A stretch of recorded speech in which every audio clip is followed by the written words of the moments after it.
Ассалаумағалейкум. Адамға алғыс айтпағанның Аллаға шүкірі жоқ дейтін ағайын. Бір ауылда даналығымен танымал абыз қария тұрыпты. Ол қариядан ақыл кеңес сұрау үшін көрші ауылдардан да адамдар келеді екен. Күндердің бір күні әлгі қарияға көрші ауылдан бір кісі келіп, сіздің атыңызды естісек риза болып отырамыз.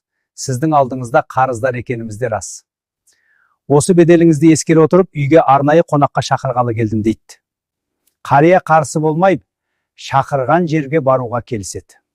Қария әлгі үйге барғанда, жайқалып тұрған дастарханға тап болады. Ол кісі дайындалған астың түрлі-түрлісін жеп тойғаннан соң, орнынан тұруға ыңғайлана бастағанда, үйдің иесі таңырқаған кейіппен: "О, ақсақал, мен сізге арнайы дастархан жайдым. Маған ешқандай айтар алғысыңыз жоқ па?" дейді. Сонда қария: "Сіз дәм татыңыз деп шақырып едіңіз ғой. Алғыс айтуға шақырғаныңызды білмейді екем" деп үйден шығып кеткен екен. Мұндай жауапты күтпеген үй иесі қариядан өш алмақ болады. Ол шалға қайткен күнде де алғыс айтқызармын деп бекінеді.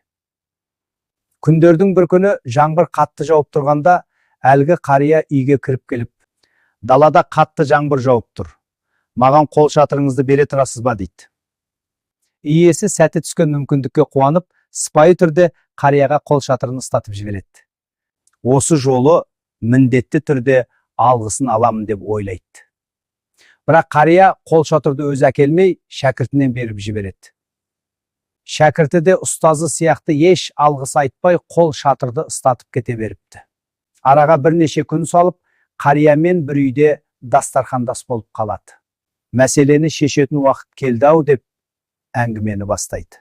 "Өткен күні қатты жаңбыр жауғанда судың астында қалып сырқаттанып қалмадыңыз ба?" дейді. Сонда қария: "Қол шатырыңызды шәкіртімнен беріп жіберген едім ғой, алған боларсыз" дейді. "Иә, алдым. Ұмытпай жібергеніңізге рахмет" деді де, қарияның орнына өзі алғыс айтып отырғанын байқайды. Қария оның бетіне қарап күлімсіреп отыра береді. Сонда әлгі кісі шыдамай: "О, қария, сізді де абыз дана дейді-ау елдер. Көргенсіз екенсіз. Жасаған осыншама жақсылығыма кем дегенде бір рахметіңізді айтсаңыз неңіз кетеді?" дегенде, қария байыппен бұлай деп жауап қайырған екен: "Мен сізге деген алғысым мен ризашылығымды ұдай ішімнен айтып, жақсылығыңызды ұмытқан емеспін. Егер де адам жасаған жақсылығы үшін алғыс дәмететін болса, жасағаны шынайы жақсылық болмайды. Сіз жақсылықтың ақысына елдің ризашылығын, не болмаса алғысын алам деп дәметпеуіңіз керек. Жақсылық жасаған кезіңіздегі қуанышты сезім сіз үшін жеткілікті болуы керек. Жақсылықтың негізі осы. Егер де ақысын күтетін болсаңыз, тек қана өз-өзіңізді алдаған боласыз. Адамдардың болмысы мақтан сүйгіш әрі менмендеу келеді. Жақсылықты жеке өзіңіздің мақсатыңызға сүйеніп жасасаңыз, қателесесіз. Егер де еш алғыс дәметпей адамдарға жақсылығы тисе болғаны деп жасасаңыз, ешкімнен ешқашан көңіліңіз қалмайды деген екен көне ғибратты әңгімеде. Яғни ағайын, осы бүгінгі алғыс айту күні жақындарыңызға, көз көрген таныстарыңызға алғыс айтқан болсаңыз, шынайы ниетпен қайтарымын дәметпей айтқаныңыз абзал. Өйткені сіздің алғысыңызға адамдардың руханияты жауап берері хақ. Алла тағала жар болсын.